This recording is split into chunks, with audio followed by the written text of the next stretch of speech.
This program was first broadcast on Otago Access Radio and made with the assistance of New Zealand On Air. Listen, can we talk? Do you want to hear about the best bands, performers, YouTubers and more from around New Zealand while enjoying some of the latest and greatest music around? Join me every Thursday at 4 p.m. on Otago Access Radio 105.4 FM, and maybe we'll be talking soon.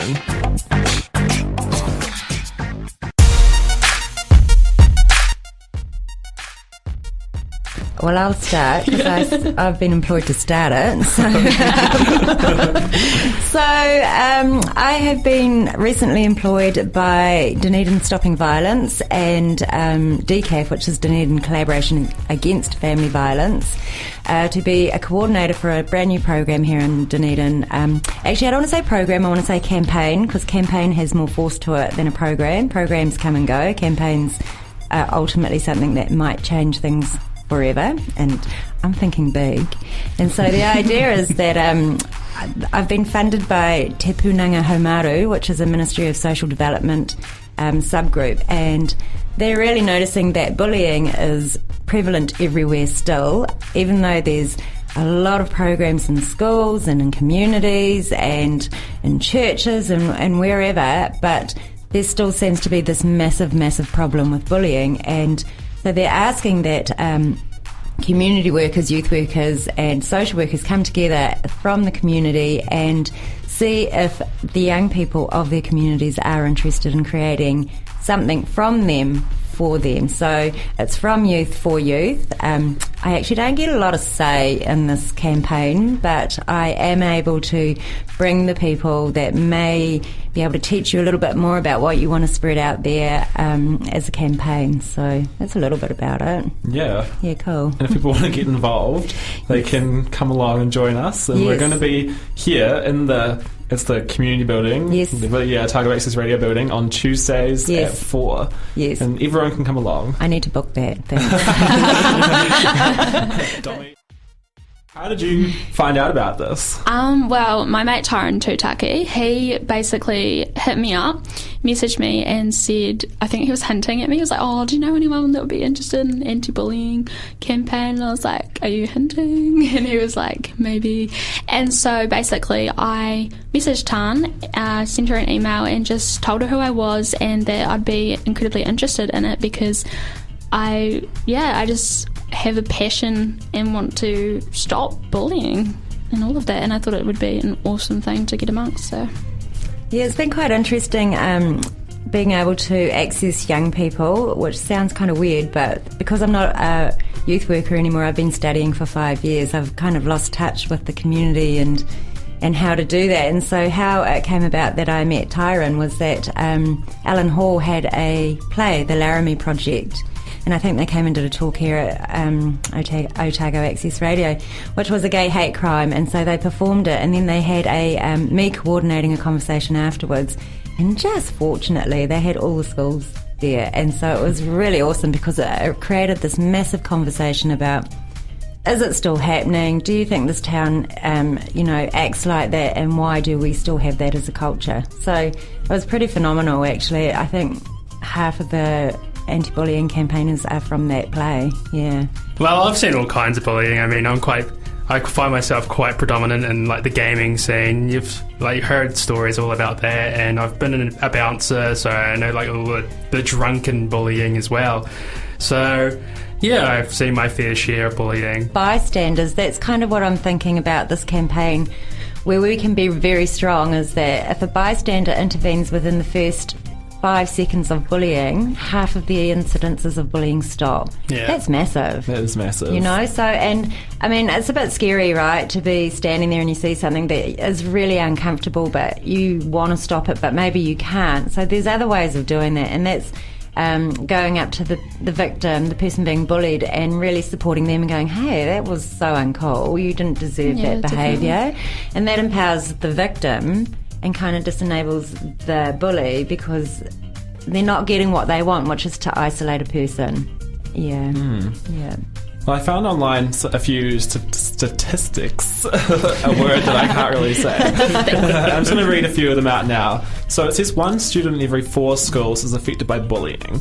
Now that's actually that's a lot of people. That's heaps. Once you bring it, once you get down to it, an estimated 200 million children and youth around the world are being bullied by their peers. Yeah. Kids who are bullied are 3 times more likely to show depressive symptoms. Children who are bullied were up to 9 times more likely to have suicidal thoughts. Girls who are victims of bullying in their early primary school years are more likely to remain victims as they get older. Children who are frequently bullied by their peers are more likely to develop psychotic symptoms in their early adolescence. And children as young as 3 can become victims of bullying, which, yes. You see it at Kindy all the time. You see it's like this real status thing happens very early in life, and of course it may come from the home environment, emulating what you see with your parents and how they are with each other, or it could come from the kindy itself, just finding your place in that society.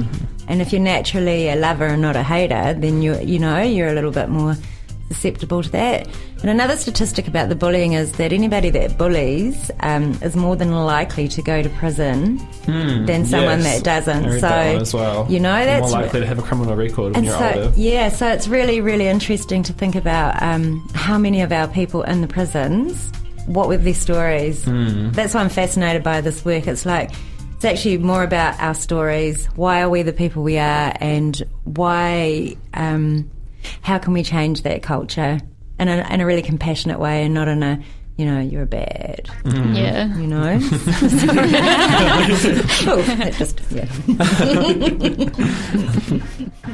Bullying in the playground or just in front of my eyes, and it's really hard because you want to go up and say something or stop it, but then it's what do you say without really getting involved as well?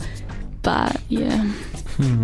It is hard to know what to actually say. Yeah. And it happens at all ages. Tan and I were speaking at the first Bail on Bullying meeting, and it's funny how it stops getting addressed as you get older. Yeah. And how even at Polytech and stuff there is bullying, but they don't really address it anymore. We had our meeting for the orientation day, and there's stuff about counselling for schoolwork if you're falling behind, but there's nothing for if you're being bullied, and you do still see bullying at that age of sort of 17 to any age can be a Polytech. Oh, you see it even in my old age. You see it in the workplace, and you see it absolutely everywhere in old relationships, and it's really fascinating because it should be it could be something that is mainstream enough to go, I'm being picked on by that person and I just don't know where to go. So if we can get that information out, which is hopefully one of the projects we can pick up and create a website that has all our relevant information for Dunedin, because it's really great seeing things from the States and from Denmark and, all the latest bullying. Wow. And I've pursued a few of them because I'm very interested in their programs. But we're a really unique country. We're bicultural for a start. Well, actually multicultural. And we have a very unique history.